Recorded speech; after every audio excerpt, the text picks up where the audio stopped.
distinguished participants, ladies and gentlemen, I greet you all. Welcome to this session on women and girls. Begin by thanking and commending the panel that just rounded off. And I would like to take this opportunity to also commend the organizers of this great meeting for inviting us and also for giving us the opportunity to chair this panel.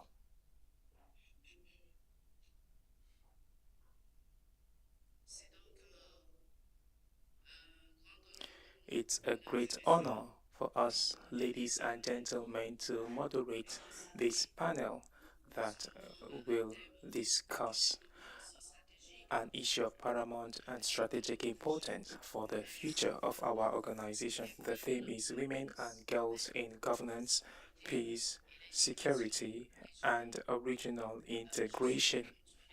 My name is Antoinette Ambru. As my colleague earlier said, I am the coordinator of the West African Office of Women in Law and Development in West Africa.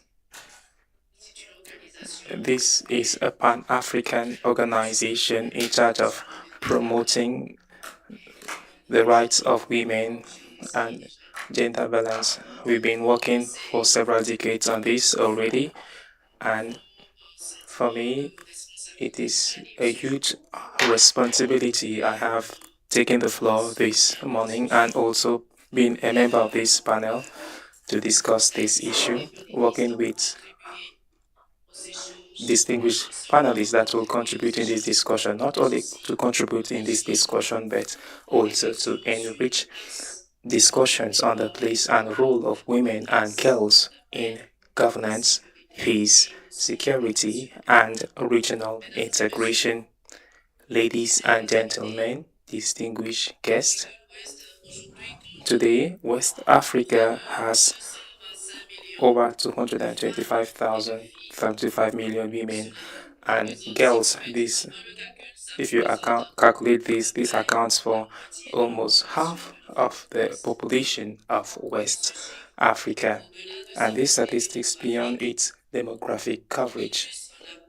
It explains the important role women and girls play in this area of transformation of our sub-region.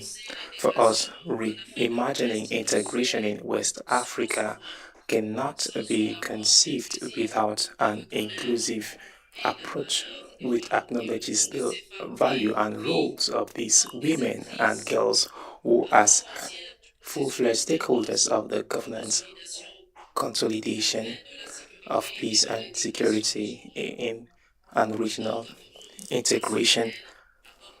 In this panel, discussing this theme has to do with reaffirming our collective resolve to promote the full and effective and meaningful participation of women and girls in decision-making fora in the area of preventing and resolving conflict and also in the implementation of regional policies.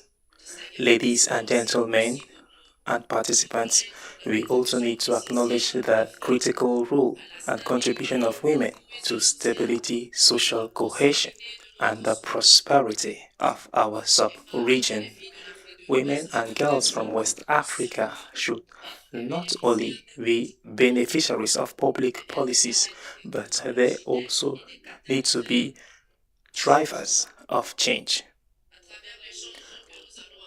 In the course of our discussion this morning, my colleagues and I, we will also discuss progress made in this area in line with the reign in West Africa. We will also identify the persistent challenges and we will also outline concrete actions that will help us strengthen the role and leadership of women in regional integration and leadership in a nutshell. Ladies and gentlemen, we have to build a West African region where the voice of women and girls occupies the place of pride and where their participation is known to be indispensable for lasting peace and for full and inclusive integration. In summary, I would like to say, which future can we imagine for our women? What future can we imagine for our girls in the next 50 years?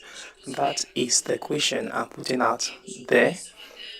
And today, our discussions with panelists will focus on two critical issues. The first has to do with to know how ECOWAS can tackle the challenges of the full and meaningful participation of women and girls to the development of the community at all levels. By all levels, I'm referring to the political, economical, and social levels. The second question we will try to answer has to do with which leadership is necessary to transform the restrictive cultural standards and to fight disinformation and violence against women, particularly in the political sphere, and also to create an inclusive environment which is a favorable condition for regional integration, peace, and sustainable development. Dear participants, distinguished guests, these two questions will be our area of discussions, and we hope there will be some concrete solutions that will be derived from this, and these solutions will be innovative and will help us build a West African region where women and girls will fully participate in development and the future of our region. We have three panelists today. Each of them will take the floor for 7 minutes to first tell us their points of view with regard to the first question. Thereafter, we will have a second roundtable where they will be given the opportunity to share with us their views on these issues. Thereafter, we will come back to the hall and each participant, dear participants and guests, ladies and gentlemen, we will have the opportunity to also contribute to this discussion.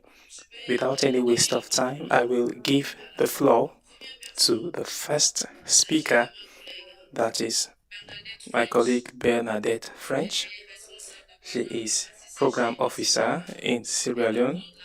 She will take the floor to share with us her views with regard to the first question, which has to do with to know how ECOWAS will tackle the challenges that still impede the full and meaningful and effective participation of women and girls to the development of our communities at all levels. Mrs. French, you have the floor and you have 7 minutes. Thank you. Thank you very much, Antoinette, and thank you very much for giving me this opportunity to share some insights on the subject area. I think I want to start by first of all recognizing that it cannot be denied that the valuable role of women and girls in advancing transformative development in the sub-region cannot be overemphasized. I mean, in Sierra Leone, we have seen how women mobilize not just at national level, but at sub-regional level to negotiate peace. And we have also seen how that best practice has been transferred in supporting other women's groups in the sub-region. And that brings me to another fact, that the challenges that are experienced by women and girls goes beyond borders internally and borders externally, that is in the sub-region. And these experiences, we cannot deny, are rooted in our historical culture and socialization that has over time handed power to in all its forms to men. And that masculinity prowess have found expression in the way men position women socially, politically, and economically. And so this is what I believe ECOWAS can do in terms of addressing these constraints. Now, we cannot deny that a lot of progress have been made over time. And this progress can be seen in some of the initiatives that ECOWAS has taken. For example, the establishment of the Gender Development Center. We have seen that even the Vision 2050 has really centered the inclusion and participation of women. But here lies the problem. How can we bridge policy and practice at national level, at regional level? In fact, when we're talking about integration and cooperation, women have been in this business for ages on end in terms of the way, in terms of some of the economic integration interventions that women have done, especially women at the rural level, women at the informal business level. So one of the things I am looking at, and that has become a challenge also, is the legislative and institution and policy frameworks. Sierra Leone, Senegal, and just last year, we know that Ghana has also developed a gender or an affirmative action policy, which centers the issues of women economically, politically, and socially and culturally. And so that in itself has provided a space for women, to participate, to take them from the margins to the stage. So for example, we can boast of more than 40% of women in political decision making in Senegal, for example, as a result of the gender parity law. We can boast of 30% women in both elective and appointive positions in Sierra Leone as a result of our gender equality and women's empowerment law. We're hoping that Ghana can do likewise as a result of the affirmative action law that was adopted last year. But then what ECOWAS can do as well is to be able to see how we can make these laws count, how we can make these laws meaningful so that we're not having policies and legislative frameworks. They don't become a political token, which we have seen. How do we ensure, how at ECOWAS level we ensure that women are meaningfully participating and we are giving them that stage so that they can be relevant and they can make a difference in the society. The second one I want to talk about, and please, Madam Moderator, please stop me when you think I have gone beyond the time. I think what ECOWAS can do, and I see they're doing a lot of it these days, is creating an intergenerational space. What we see here itself is a reflection of that. And that is important because the legacy of feminist activism, the legacy of the voices of women and girls have to be preserved. And in that space, what we can do, or what ECOWAS can do, is to institutionalize and have a more policy framework approach to ensuring that we have that intergenerational and space and intergenerational initiative where we have women, girls, and young women. Because when we look at the space today, we will realize that when we talk about women in general, what we see We have most of what we see, the visible women we see are the established women, the women who have always been in the space. So I think we need some kind of initiative, more institutionalized approach, where young women can also be positioned, and that is happening more and more. So in Sierra Leone, for example, I can tell you that efforts have been made to ensure that we have more young women. I was telling someone that we have more than 60% of young women in the cabinet as cabinet ministers from the last appointment, and we have more than 20% of those as young women as well, and that has been distributed in all ministries and departments, also where we have directors. Even the director of aviation, for example, is a young woman who is below 30. And so those are some, those are some of the progress that we have made, and those we can see are aligning or harmonizing with some of the instruments and the policies that ECOWAS, have developed. Merci, Madame French. Merci beaucoup, Madame French. Est-ce que vous pouvez applaudir Madame French pour nous? Madame French a essayé de répondre à la question. She tried to talk on how ECOWAS can remove the barriers that are preventing the full participation of women in the development of the community at all levels. She mentioned a few solutions, notably the fact that decisions should not remain at the level of policymakers. She wanted the fact that decisions should be more practical. She proposed an approach saying that there's a need to institutionalize intergenerational collaboration, and she also talked about women's positioning.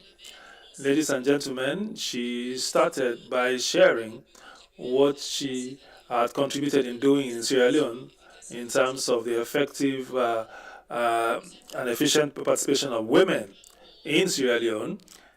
She said women have contributed to the peace process in Sierra Leone and in West Africa. She talked about the historical, the history that has given powers to men in terms of the economic and social life. Let me once again thank Mrs. French. We're going to come back to you soon. Probably you have other ideas you want to share with us. There's a particular point that I noted in your presentation, is that the legal measures are many. In the sub-region, we have so many legal instruments, but the issue is, how can we materialize and make them practical? How are we able to implement such instruments so that not only are women able to participate in politics, but they can also be integrated in economic and social affairs in the sub-region? In a short while, I want to give the floor to the second person, Dr. Adeoti Dikpeolu, who is at the Afe Babalola Transitional Center for Transitional Education, who is going to take the floor to respond to this issue. How can ECOWAS remove the barriers that are preventing the full and effective participation of women and girls in development at all levels? Doctor, please take it away. You have the floor. Thank you, Antoinette. Good afternoon, everyone. Just without further ado, I want to start by positioning 2 points. First is to acknowledge what my fellow panelist has shared rightly, which is that there is no shortage of policies and frameworks, both at a continental level, regional level, and a global level. However, she is very right in that these gaps continue to exist. There's inequity, and violence against women continues to persist, right? And the question we really need to ask ourselves is, why is this the case? We can see this on two levels. One is a selective application of these policies, both at the regional level, national level in many cases. And if we could also turn to an academic explanation, which is the role of patriarchal structures that exist. And these structures have been so entrenched in many of these countries in that they have also shaped the attitudes of people towards women and girls, especially in understanding how their roles should be in their societies. And similarly, this translates to when we are talking about conversations around issues of peace and security. And not only does it then shape these attitudes, it shapes the behaviors towards women and girls, which is why we see such high levels of violence against women and girls within many of these nations and within this peace and issues of insecurity. So that being said, I want to say that my probably main point is that there is a gap in the leadership practice. Bernadette is right in that there are policies, they are not rightly being implemented, they are not being implemented at all. There is a selective use of policies, and this is very clear that there are double standards when it comes to women and girls in regards to the policies and frameworks that exist. I want to quickly turn to just looking at data. Bernadette shared a few numbers, but I think this would also help us understand why there are gaps. If we look at the informal section, women are leading in informal roles in businesses. They are leading. They have large representation. If we come to the private sector, women are also doing much better in representation. Yes, we can argue that the representation or proportion of women as CEOs in West Africa is still low, but it is higher than representation in terms of the political. If we turn to ECOWAS itself, the numbers also speak as to where the gaps clearly exist. 2024 was the first time that a woman was elected to be Speaker of Parliament. It's been 50 years. We need to ask ourselves why this is the case. Representation in Parliament is 25%. We can also turn to national statistics to maybe explain why some of this. If we take Nigeria, for example, if we look at the Senate representation at Senate level, only 4 women out of 109 senators exist in Nigeria. I think that we can clearly see that the numbers are showing that these gaps are glaring and that much needs to be done. So just quickly, in terms of my key point, which is there is a gap in leadership practice and translating these frameworks, I think it's important to really go back to the failures of leadership and how there needs to be an inclusion and inclusivity where leadership needs to be moved away from this idea of people in specific positions, a hierarchical leadership, and more bringing women and girls into the fold, into the conversations, looking at them away from these gendered roles of being in the informal spaces, being relied on for economic contributions, and actually looking at them as the very people who need to be in these conversations, as many of them are actually severely affected when it comes to insecurity across the continent, but in West Africa when we look at some of the conflicts. And so I think, what can ECOWAS do? I think we need to move away from selectively translating some of the policies. This goes same for national level, and actually just now adhering to these frameworks and making sure that in practice we are at the very minimum even meeting the numbers that we need to meet with representation. I think there needs to be a more inclusive conversation, even at the grassroots levels, bringing women into the fold, identifying the roles they have played at the grassroots levels, and translating that up to higher levels. So I think, without repeating much of what Bernadette said, I think really we need to move away from just having these conversations at a framework level and go more practical in terms of how we're bringing women and girls into the conversations, into spaces of positions in ECOWAS, in national parliaments, in governance, across the board. Thank you. Thank you too. Beautiful. Merci, docteur. Thank you, Doctor. Doctor, you have listened to her as well. She talked about what Bernadette explained, talking about the existence of text. We don't have problem with the existence of text. It is the implementation that is a problem. Well, the doctor asked many rhetorical questions. The first one, why are violences continuing in spite of the existence of the various texts, even at the international level, at the regional and sub-regional level? We do have an abundance of text. She tried to provide answers. She said there is a situation on ground. There's a selective application of this text. She also said there is a yawning gap between policy and its implementation. The solutions that she preferred is that we should see in what way women representation will be increased. She also puts emphasis on the failure of leadership. So women must be brought back to discussion. Doctor, once again, thank you so much for your solutions that you have proffered to this podium and the audience. We are going to come back to you for subsequent questions because the hall will also have contributions to enrich whatever you have said. Thank you so much. Third panelist is Dr. Alenda.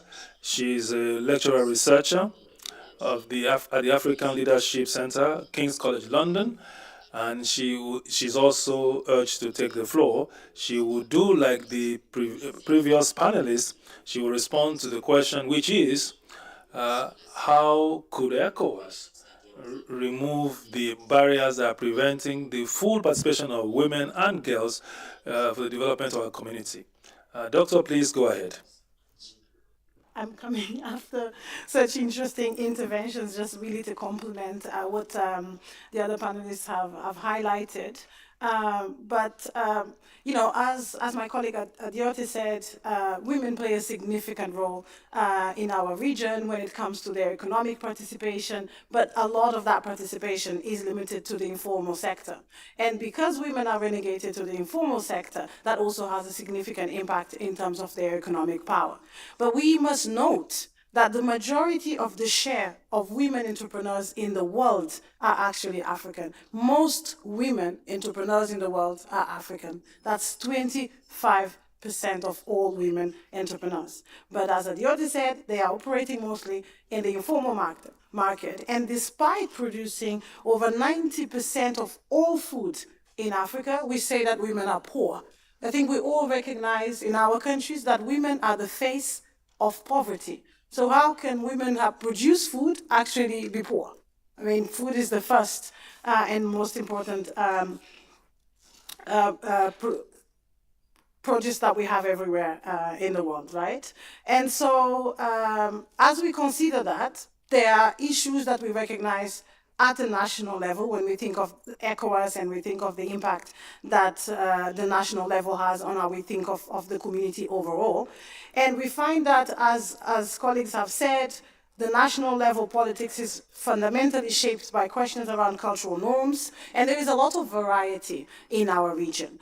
And we find that whereas in 2024, the percentage of women holding parliamentary positions in West Africa was actually 19%, which is less than the average for Africa. So we are doing worse in West Africa than in other parts of Africa. So if not for anything else, this should be enough pressure because we're quite competitive. So let's compete for things that matter, not just football.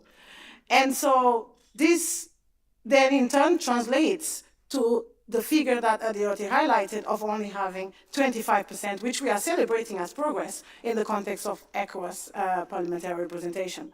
But as I said, the reality is very different across ECOWAS as a region. We have the realities of countries like Senegal, which we must congratulate for having the highest level of political representation for women in our region, standing at 46%, followed by my beloved Cape Verde, that has done a lot of progress in recent years, and standing at 44%. 0.4%. And then we have Nigeria here, our giant of the continent and of the region, actually dragging us down. Nigeria is the problem. I want you all to know that you are dragging us down. We could be better in the region, and we are not better because Nigeria is the shame of the continent when it comes to women's political representation. I'm sorry. No, I have to say, I mean, we have one of our largest economies, right? The most populous country, right, in the continent, and yet you have the lowest representation of women. I mean, Nigerian women, I have the privilege of meeting many. I'm led by many Nigerian women, excellent talent, which I'm sure everyone in Nigerian society recognizes, but not good enough for the Nigerian people. So there is a problem there, right? And because you're dragging us down, I take that as personal problem here. It's my problem that you are dragging us down. Thank you. And so I would say that's a matter that requires our attention, right? Because we find that, whereas when you look at the list of countries on the continent that have reached more than 40% of women's representation, we have Rwanda, our beloved Senegal, South Africa, Namibia, Mozambique, Ethiopia, Cabo Verde, as I mentioned. And I'm very proud that of this list, we have 5 Portuguese-speaking countries. We've talked about our language communities in that context, maybe in Cape Verde, and I'm very proud that 2 of those, only 7, are actually Portuguese-speaking countries. And on that note, I tell my colleague and dear friend Carlos that Guinea-Bissau is dragging us down, because Guinea-Bissau is among the 3 countries in Africa that actually have less than 10% of women in politics. And that's alongside Gambia and Nigeria, again, dragging us down, as I said. And so, whereas we have Rwanda ranking first globally, Rwanda is the country with the highest women's political representation in the world, at 61%. Nigeria is the last, 180th place, because there is no 181st, so that's just you. So, yeah. As I said, this is a significant issue, and when we think of the community overall and the pressures that we can put from the perspective of ECOWAS, because the whole point is that we work together and that we share a vision for our region and we share a vision for what we can achieve, we really have to pay attention to these dynamics and how it affects overall. And even if you were to think that all is only one country, we've highlighted is the most populous country and our strongest economy. So it really matters what we do at that level. It matters what we do economically. It matters when we exclude women economically, because if you exclude women from economic participation, you are ultimately excluding her from overall participation in society. And I came across a very beautiful quote recently that I will share with you. Half of the world are women, and the other half are their children. So I don't understand the competition that we seem to have between men and women, and apparently it's a zero-sum game. But we're talking about your mothers, unless there is a different model that we are missing. And so we should be working together, and it shouldn't be one against the other. And as you will know that it affects the overall GDP production, it affects the overall production that our continent has, and so it's of urgent matter for our region and for the continent in general. Colleagues have noted the importance of legal frameworks and the difference it makes. Senegal is a clear example of that. Cabo Verde was dragging us behind too until we passed the law, the parity law that we passed in 2019, and we went from the 20s percentage in parliament to now 44. We are celebrating 44 because we had a parity law, and it was instrumental for us to find ourselves where we are now. And so reinforcing, as colleagues said, the role that theoretical frameworks and legal frameworks play in ensuring that that governments are held accountable and that we are sharing this vision. And when it comes to ECOWAS, just very quickly, again, the emphasis has a lot been on putting recommendation and insisting that countries comply with the requirement that you have at least 30% women in parliaments, but not enough on enforcement. And I think Adiote made that point about the importance of enforcement to ensure that we can move along and not leave people behind. Thank you.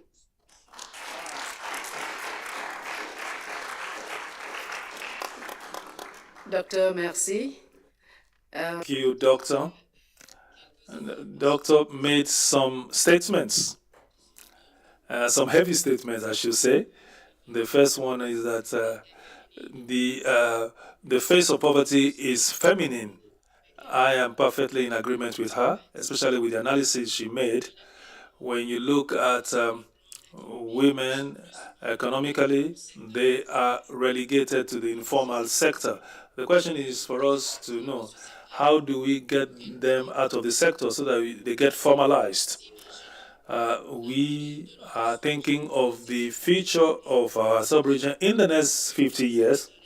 The microphone will be given to you so later on so that you can share your thoughts with us as well. 90% of women are producing food, but they are still poor. They have problems in eking out a living. They have problems feeding their children. They have problems taking care of their households. And she has talked about the women's participation in politics, and she said that 19% of decision-making body offices are occupied by women. As for women, this is catastrophic.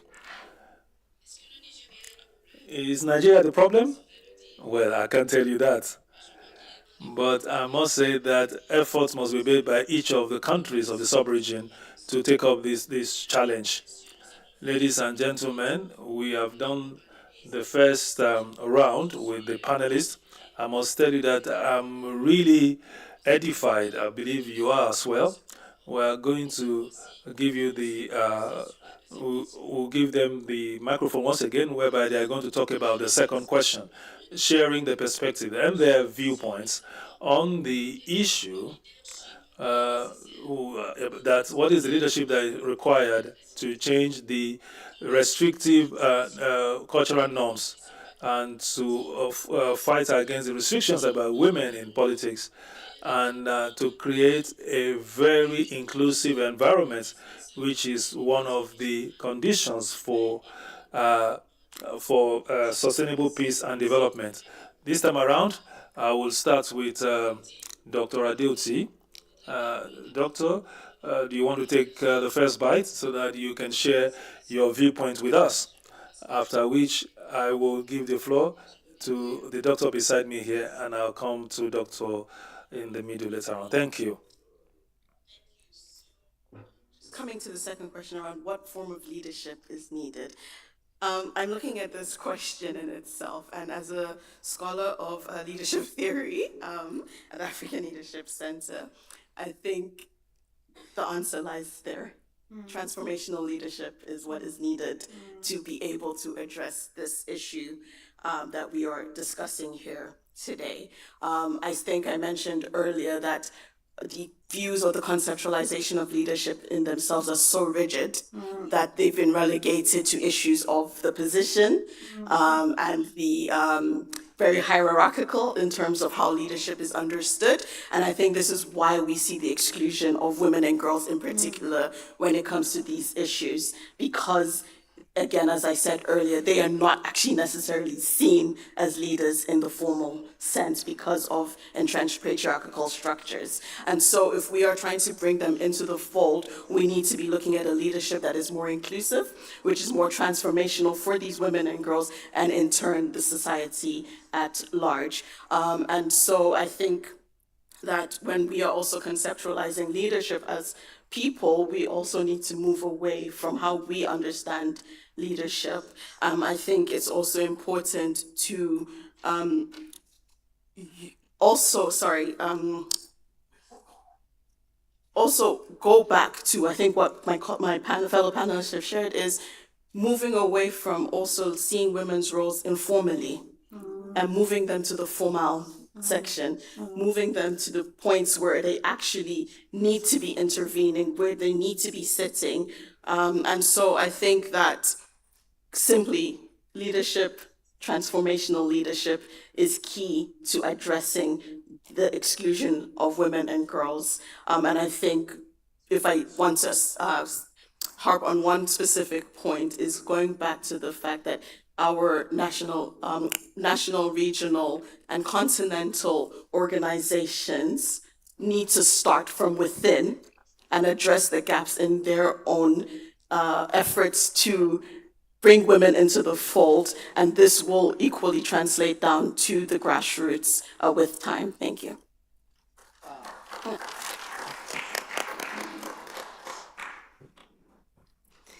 Beaucoup de nourriture pour nos... A lot of food for thoughts. Extraordinary. It's good to have a lot of doctors on your panel. Thank you so much, doctor. I do not have the ability to rehash all what you have said, but I must say that transformational leadership is essential for us to be able to transform the restrictive norms that are restricting women. You also came back to the aspect that we talked about earlier on, talking about women who are more in the informal sector. Let me quickly give the floor to the doctor beside me here. I want you to focus on how we can fight against disinformation about women and girls in politics so that we can have a more inclusive environment, which is a condition we had said will be for a good possibility for peace and security in our region. Also agree with Adeoti on the question of transformational leadership, and across the questions that we are addressing in this question that we have here around the form of leadership that is needed, considering those cultural norms and disinformation linked to violence against women, that obviously it's really important for us to also consider accountability. And I think that when we look across the continent, I mean, we talked about Gen Z a lot in this conference and discussing the energy that we all know is around, is in the streets, is in the communities. People are unhappy, right? But people are above all unhappy because they don't feel heard. It's not an Africa problem. It's a problem with democracy. I mean, you have the Economist Index for 2025 determining that democracy is failing, it's over, right? And so as we turn and think about how we can bring life to democracy again, accountability is central, listening, being able to respond. And we find that across African cities and towns, people are growing very impatient, right, with the lack of responsiveness and the lack of accountability. And that is determinant of our leadership styles that we've had. And when we think about state building since independence, there are very significant gaps there. And I think when we look at the issues that we're facing now, the previous panel was talking about AI, we're talking about information everywhere that cannot be controlled. And ultimately, how can we, within the context that we have, address the challenges that also come from the fact that information now is literally in streams everywhere. I mean, we go back to the point that we've made around legal frameworks. I mean, accountability requires you to have strong legal frameworks that address problems, but it also requires understanding the problem, right? There's so much complexity in how we think about technology today, in how we think about how information travels. I mean, I am of the opinion that disinformation is not a new problem because, I mean, gossip was always a big vehicle for that. It's just that it travels much faster, and so we have new problems, right? And I think when we think about how does that impact women? How does that impact the way we think about women? Because as we know, politics is all about reputation. It's all about how we think of individuals. And misinformation is a very useful vehicle to delegitimize a political candidate. And women are much more vulnerable to that kind of attack than men for reasons that we are all aware. I wanted to just situate us on the question of why this issue of disinformation and violence is so prevalent and so important when we think about the question of women in politics and overall representation. We have a study from the Interparliamentary Union from 2021 that was conducted across 50 countries in Africa, so very representative. So you have 137 women parliamentarians and 87 members of parliaments, that's staff, apart from the parliamentarians. And it reveals a huge scale of sexism, harassment, and violence that is being perpetrated against women who are working within the parliamentary system. And the numbers are very damning. You find that 80% of women parliamentarians who participated in the study experienced psychological violence over the course of their mandate. 67% have been subjected to sexist behavior or remarks. 46% the target of sexist attacks online, so we go back to the online space, social media, the smartphones, the internet, and the women having to exist in that space because we're all so dependent on the internet now. And then we have 42% receiving death threats. A lot of that happens in the online space. Rape threats and threats of being beaten, as well as abduction, or abduction of their family members. 39% facing intimidation or psychological harassment. Sexual violence is a staggering 39%. And 9% being affected by sextortion. Again, requests for sexual favors. And so this is the space when it comes to women in politics. We ask again why we don't have more women in politics. In part, it's because we don't have the legal frameworks. The other part is that it's a hostile space for women, right? And the internet, misinformation, all of that only makes it, all of these is just exacerbated by the online dimension. What the online provides, instead of being good, a lot of these things ends up being terrible for people who are at the margin. So we need to do better. We go back to questions of legal frameworks. We have to care, and that's why accountability matters. You have to recognize that this is a problem. And if these numbers don't tell us that this is a problem, I actually don't know what else would. Thank you. Wow. Merci, docteur. Thank you, doctor. I really liked the aspect of the description of the hostile environment to women in politics. You must have noticed it. Women are very sensitive, as we normally say. Women are very sensitive. The moment there are attacks on social media, disinformation on them, very soon they will just abandon and withdraw. The reason we should be asking ourselves the question. So Bernadette, let me give you the floor once again to come back to the issue, what kind of leadership we should have, and then the aspect relating to violence on women. Doctor spoke about it, but I want you to give us more information and to tell us what should be done in concrete terms in order to avoid a situation whereby women will continue to endure such violence in the political arena. Thank you. Thank you, Antoinette. And I think my two co-panelists cannot have actually expressed it any better.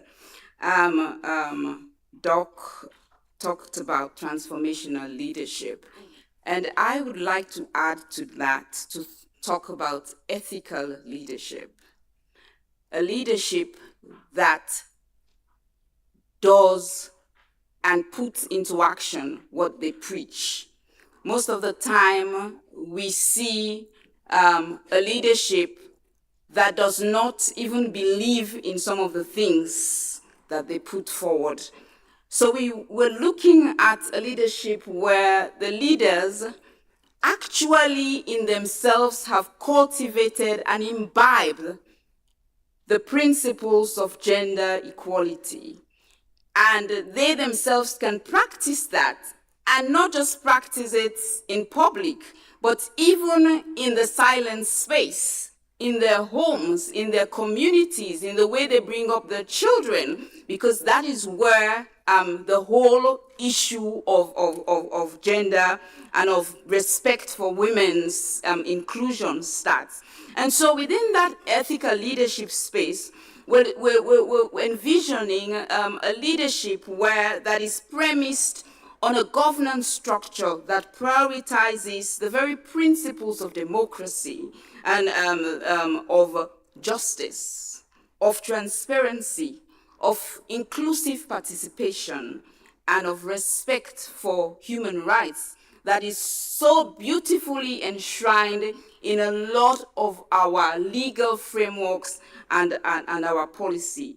So what does this mean in actual terms? So we're looking at a leadership where the systems and processes that are put in place actually promotes accountability. We want to see a process, a judicial process, and a justice process that actually condemns and combats in a meaningful way issues around violence against women, for example. I mean, yesterday, we talked a lot about the issues around even human trafficking. It is women and girls that are the recipients of this unthinkable menace. We're also looking about the issue you've talked about. There's a new online violence against women and girls. That is the online bullying women have to face, especially women politicians. What kind of leadership are we looking at that can address and really stamp out some of these issues? And so, and when we're talking about even some of these inclusive participation, we're not just talking about at the national level, we're talking about at the community level. And that includes, in Africa, we have traditional leaders, who over time, the cultures, the historical traditions have conscientized and socialized them to have this stereotypical thinking about who women are, who girls are, to the point that in some communities in the sub-region, even where I come from, they do not believe that girls should go to school. At the end of the day, they don't believe in investing in girls' education. And so we also want that kind of leadership where we've been talking about the digital space. I was just pointing out today when we're talking about when we had the panel on digital, and there were no women except for the moderator. What does that tell us? It tells us that digitalization has a masculine face, it has a masculine image. So what it means that it's either we're not positioning the resource, the female or the feminine resource that we have in the space, or it doesn't exist, and I know the latter is not the case. And so how does that? So we're looking at a leadership also that documents the stories of women. Women have done sacrificial, valuable, they've made such a huge contribution to the development and some of the transformation that we have seen. But how are we documenting that? Are there women, we want to see women that are the Dangotes of West Africa. And I'm sure there's such a women, but have we documented them? Have we put them on the platform where they can be visible? So that's the kind of leadership that we're looking at when we're looking at the sub-regional integration and cooperation. Wow, thank you. Dans les 50 ans à venir, In the next 50 years, distinguished participants, we will have many women Dangotes. So the question is to know what kind of leadership is needed to transform cultural norms that are restrictive in West Africa, which leadership to fight disinformation, violence against women in politics in order to create a genuine, inclusive environment, a condition necessary for regional integration, for peace and sustainable development. Panelists have made some suggestions. I took note of 5 types of leaderships we can promote. This includes transformational leadership, leadership that is based on ethics, leadership that emphasizes the respect for the rule of law, and leadership that promotes accountability, and also leadership that documents the history of women and also the success stories and achievements of women. Ladies and gentlemen, dear participants, you now have the floor to contribute to these very interesting discussions. We will give you the floor and we will go about it this way. We have 2 people from this side, 2 from the middle, and 2 from the other side. If we have time, we will come back from the beginning. I give the floor to you at the tail end there. and then Mrs. Ajali, Mr. Ifani here. You have, and we also have my colleague here and the other woman by the other side and at the back. Let's begin with you. Thank you. Thank you, moderator. And I would like to congratulate all the panelists for their. Kindly allow me to interrupt you. I would like the hall to clap for our panelists. Can you all put your hands together for our panelists, please? I think that was for me alone, but now let's put our hands together for her, please. They did a great job. You have the floor, please. Yes, they did a great job, and I would like to make this remark, which is one of the factors that justify the reason why we are here talking about the role of women and challenges in West Africa. We are in our sixth session, and this is the first we have, which is 100% with women. This means let's bring women together to talk about women issues as if issues affecting women affect only them. So I think here we need to have different views of women and men working on issues and that have an understanding of the society and that can together take into consideration all aspects that have been raised and to look into approaches and effective recommendations. I would also like to talk about the example shared on Senegal on the law on gender equality, which is always mentioned as an example that is commendable and which is a major stride for me, for us to move towards a future and a better future. We should not rely on this advancement, which is important but does not evolve. But since its adoption, it is true that even this law on gender equality has a quantitative representation of women in the National Assembly. It doesn't help us to have the opportunity to discuss issues affecting women within that National Assembly, and the law on equity is limited to functions.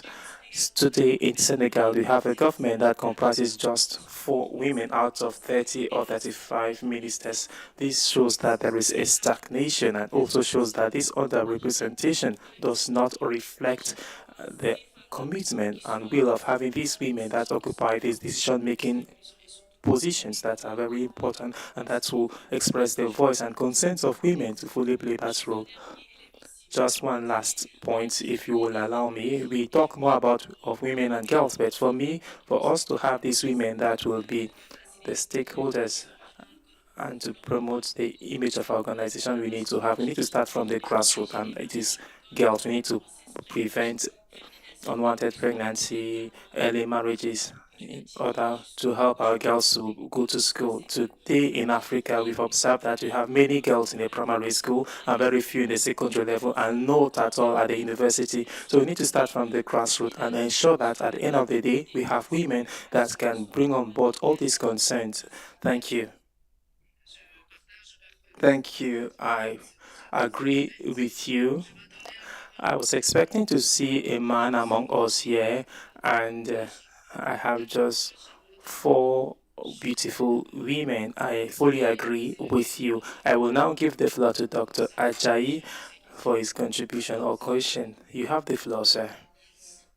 Thank you, moderator. I'll speak in English. This is a brilliant panel. I have 2 questions. The first is to Aleda. I noticed that you kept referring to the importance of frameworks, laws, and policies, and these are certainly important. But we know that having the policy or the law in place does not automatically translate into implementation. Case in point, Nigeria. I don't know if it's possible to further damage our reputation, but I'm sure you're aware that the Senate, rejected 7 gender laws in one sitting. And you may be following the story of Senator Natasha and all of the, tribulations that she's been through at the hands of male colleagues in the last few months.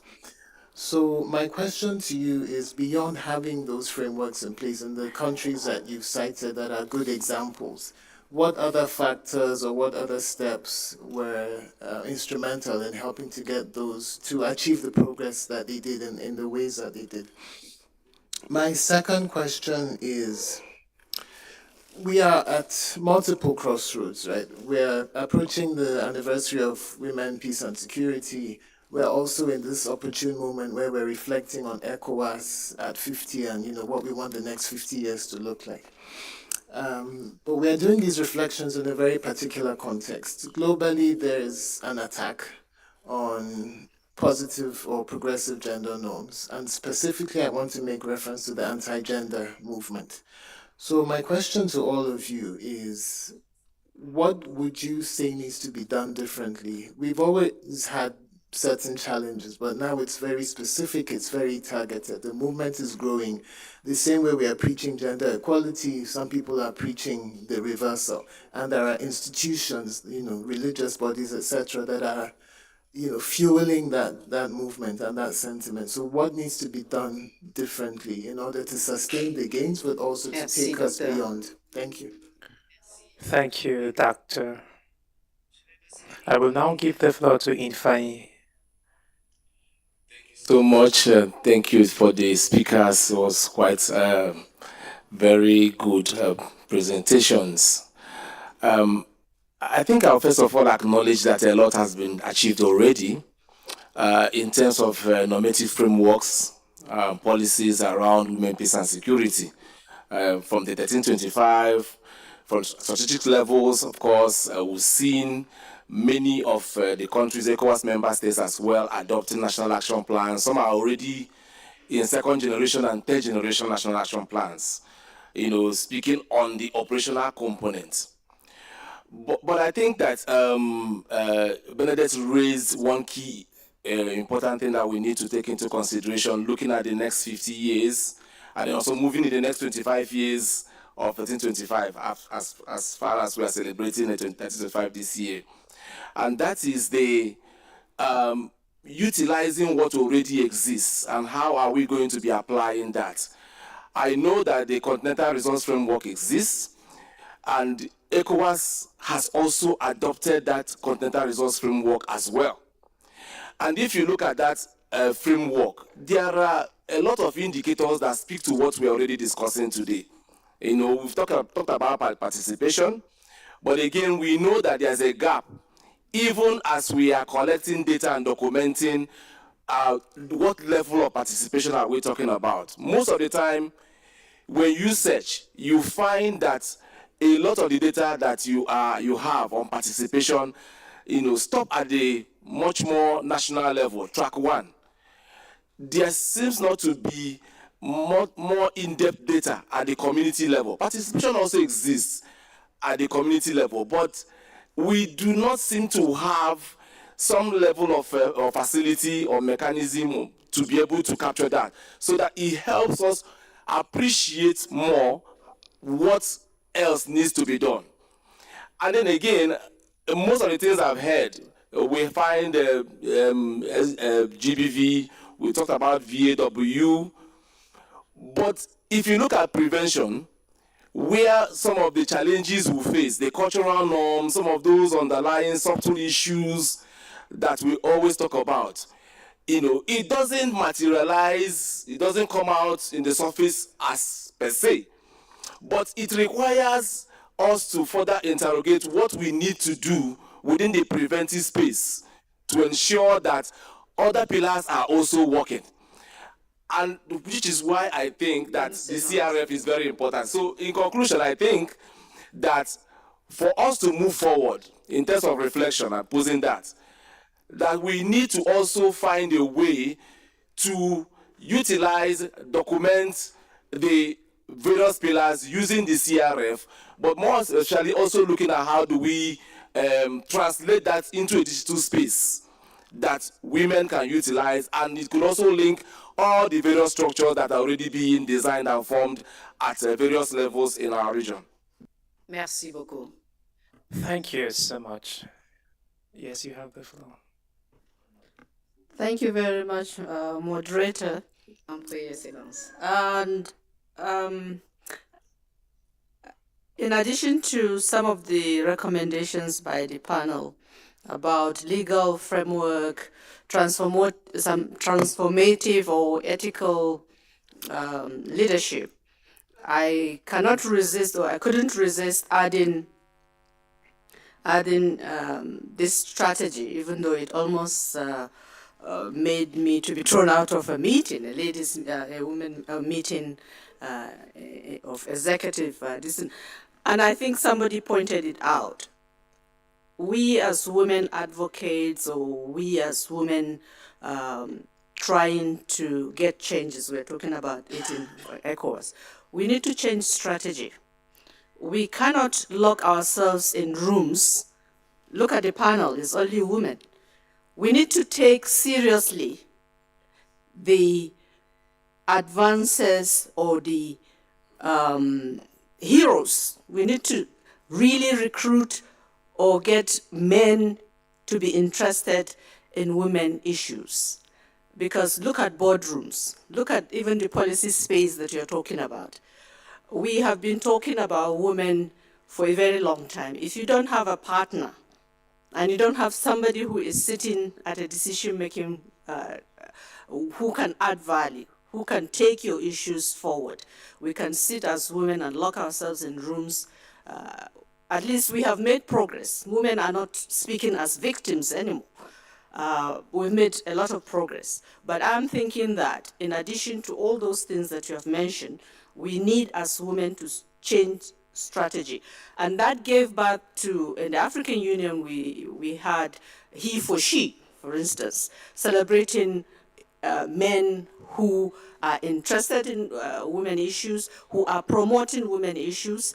I think that our advocacy should include, why I was almost thrown out of a meeting, I was asked to speak to CEOs, women leaders, and I made that suggestion. And one woman, in fact, I think the chair, told me that we finally fought to get space. Now you are saying this panel should have been, or this meeting should have been 50% men, 50% women. And they were very angry. But it is very, very easy to see the sense in having 50-50. This panel ought to have had either two ladies and 3 men, or even two. Because if we don't sell these issues, and have heroes who can fight for these issues, I tell you, I'm not an optimist. I mean, I don't want to be pessimist, but I tell you, we can continue to do that, and we need to change our strategy as well. Thank you. I'm here now.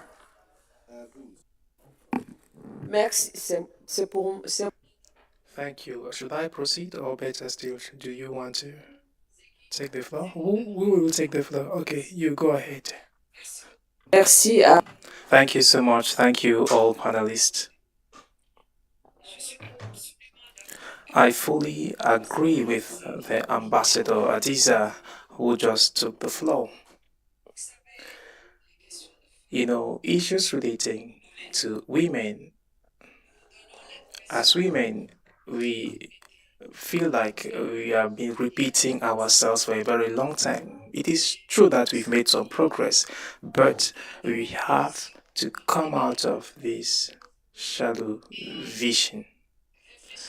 We need to reflect together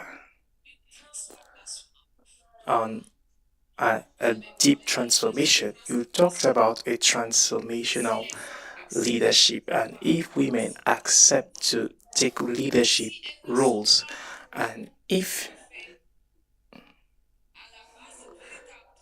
they are not at the basis of this transformation, it is pointless. You can have equity, the number of women, but these women will remain invisible, including in institutions where they are elected. Sometimes they are elected by men, not because they have fought for this position.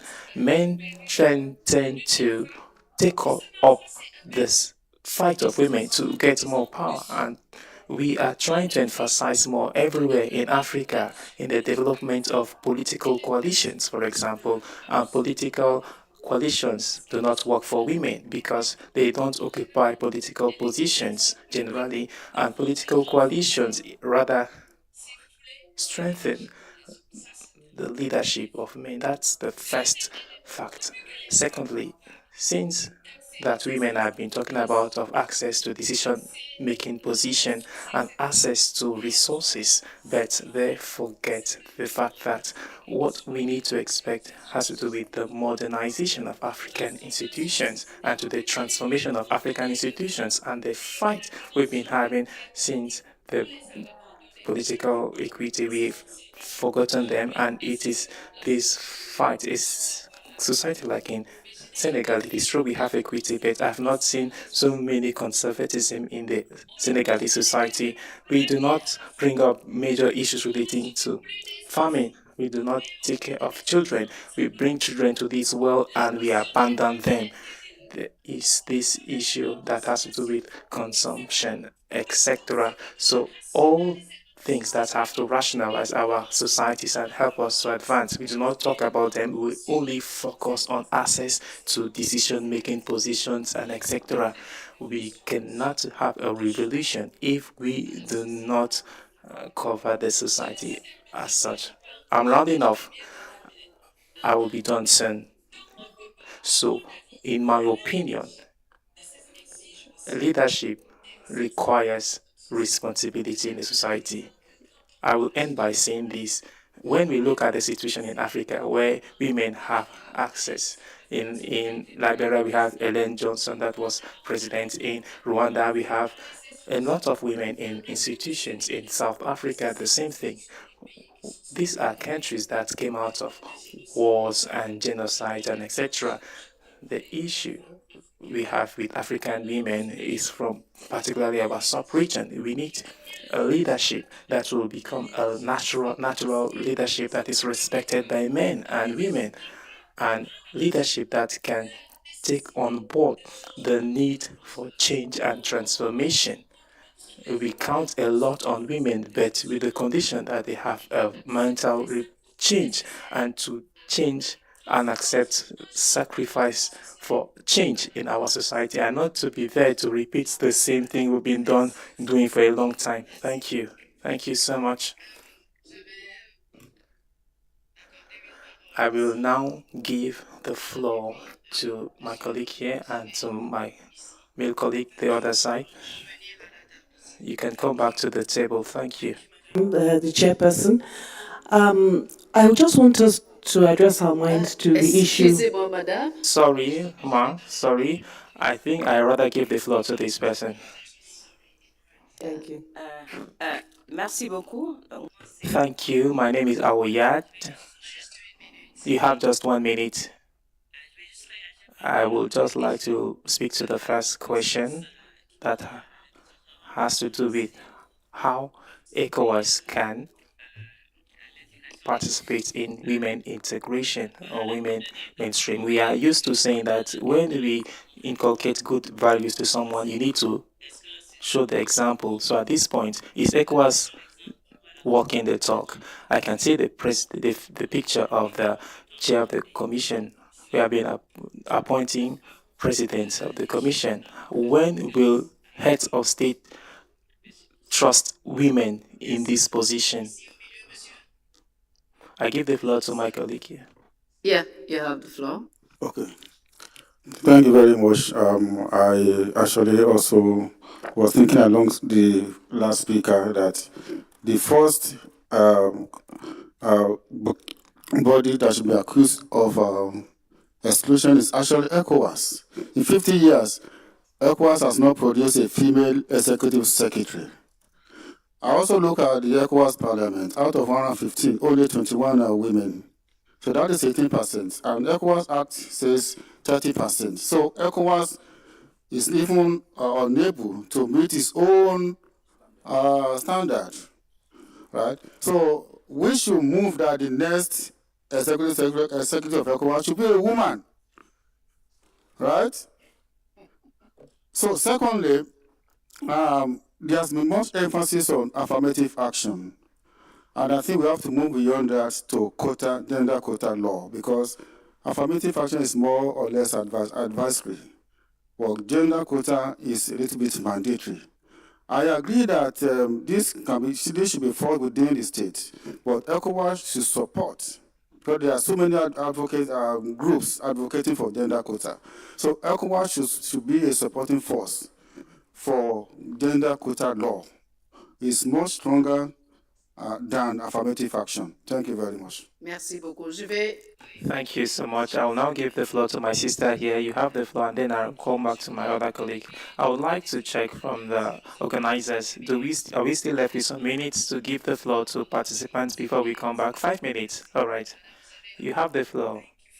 I would like to speak from the perspective of gender-based research, in which I've been involved for a couple of years. And one of the issues that we often leave off the table, even though it is critically important, is the issue of cultural and ideological mindsets.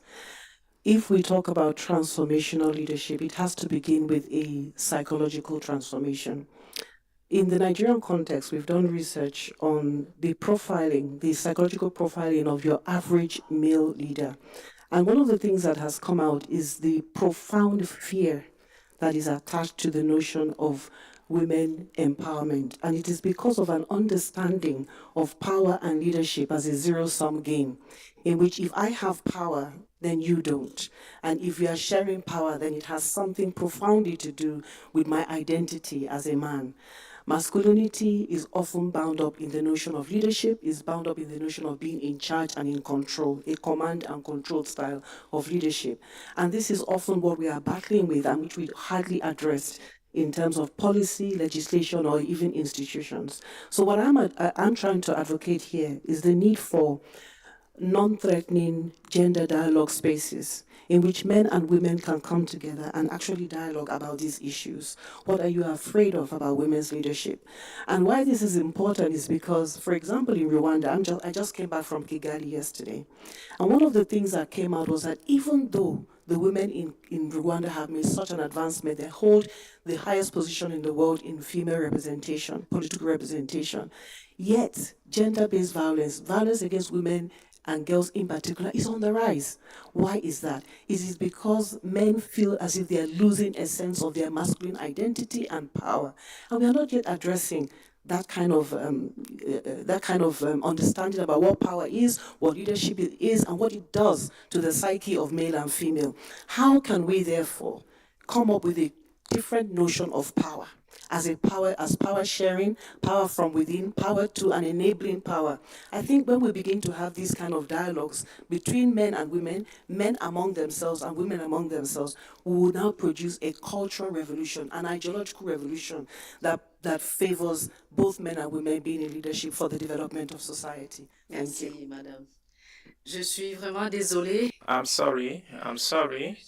I can see so many hands here and so many people that want to take the floor and contribute, but unfortunately, time is against us. I am so sorry about that. We are just left with 5 minutes to draw this session to an end. I will quickly give the floor to the panelists. I've just been informed that we have 3 minutes to go. We have 1 minute, Benedict, 1 minute, and Doctor, 1 minute to react, to respond to these contributions each. Thank you. Thank you all for the questions and contributions. As I was listening, I heard a pattern across many of your contributions and questions. And so I think I'm just going to sum up my response in 2 points. But first, I want to acknowledge the fact that, yes, having the frameworks, having the quotas, having the numbers does not necessarily translate to things changing on the ground. I think it was my sister Miriam there who mentioned that, yes, Senegal has one of the highest representations in parliament when women are concerned, but that has not translated to some of what is happening on the ground in the context. And I think this came up again from several other contributions and questions. The question as well of men and women being in the same conversation is very key. So my own submission on all of this, and it goes back to what I spoke about transformational leadership, is what is transformational leadership? It is transcending beyond the idea of an individual being in that position, but being able to inspire change. And that change comes from what was brought up at the grassroots itself. What are we teaching our children? What are we teaching male children versus female children? What are we sharing across board in terms of how we also understand the structures that exist. If we are not addressing the ways in which the structures need to be transformed, then we're going to face the same issues over and over again. So the gaps around men and women, I think, needs to come from the idea of addressing the structures that exist in place for us to be able to then start to address some of the issues we are facing. Merci beaucoup, Docteur. Madame French? Thank you so much, Dr. Madam French. You have the floor. Thank you very much. And I want to thank all of you for your interventions. And I think I want to go back to Dr. Ajay's, question talking about, this pullback or pushback. So it's like we're making so much gain, but we're also kind of faced with some of the resistance. And I think that ties in with my sister's conversation on the issue of power. And so I would tell you, for example, in Sierra Leone, we have a safe motherhood bill that we have been advocating for the last 6 or 7 years, because they just felt we are promoting abortion.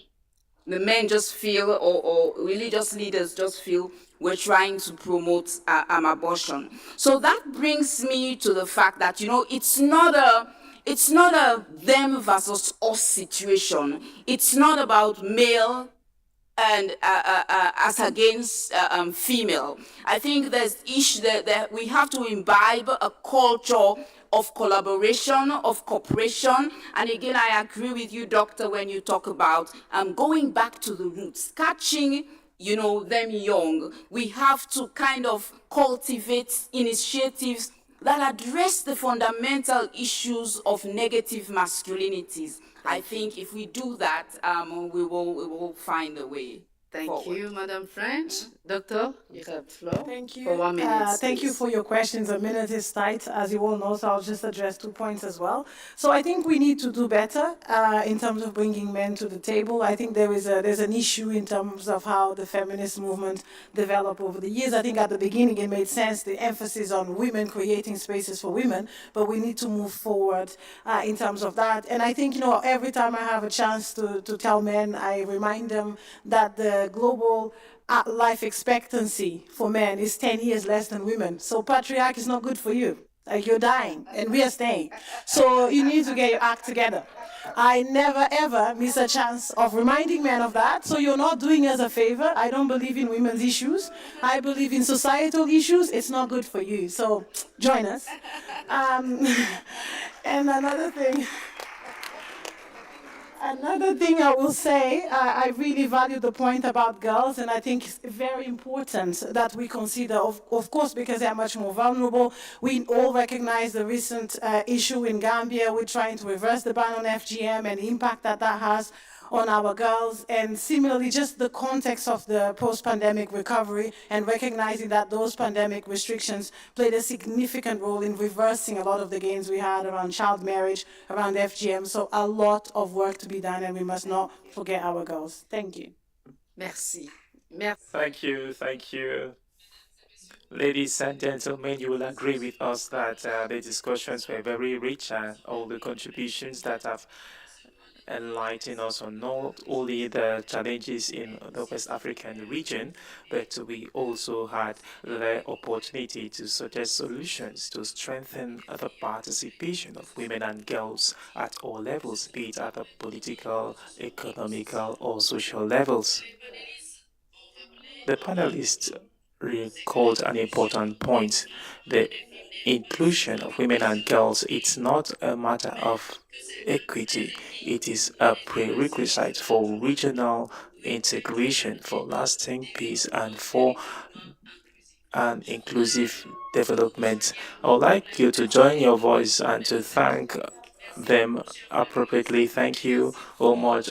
Thank you so much, all panelists. Thank you for your feedbacks and contributions. Thank you so much. Thank you, dear moderator. Thank you, all participants, for these rich discussions. Thank you so much. Can you kindly proceed ahead? Come forward for a group photograph, please.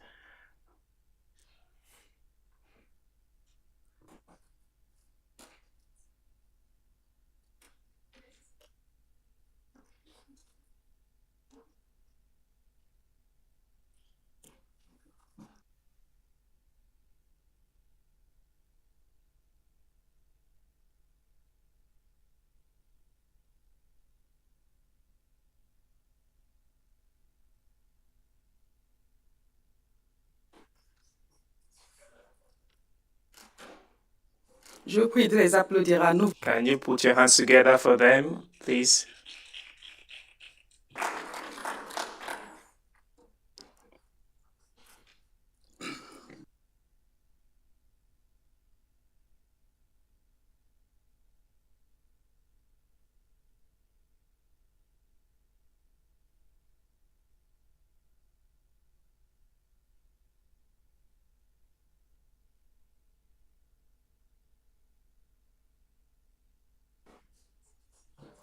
Merci beaucoup. Merci. Thank you so much. Thank you.